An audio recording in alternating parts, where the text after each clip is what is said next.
The reason your chest is not growing is because you're not doing your plate-loaded incline presses correctly. With everything, it starts from the ground up. I like to think about spreading the floor apart with my feet. That way I can be as stable as possible. The more stability that I have, the more force I can produce.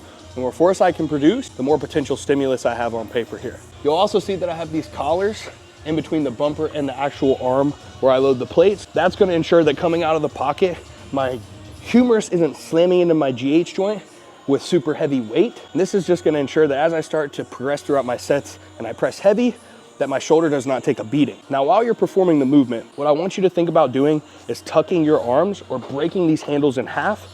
That way we can line this humerus up with the pec fibers a little bit better. If pressing super flared does not bother your shoulder, keep doing that. It works for you. However, if this movement bothers your shoulder, I'd venture to say tucking those arms, again, 30 to 45 degrees to the torso, will help.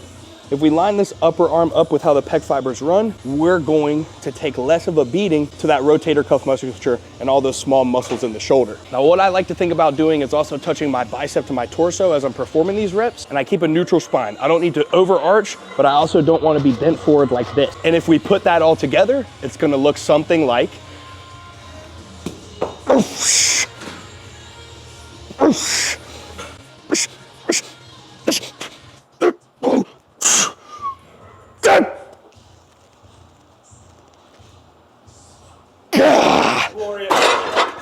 you notice when the reps got hard, I didn't quit.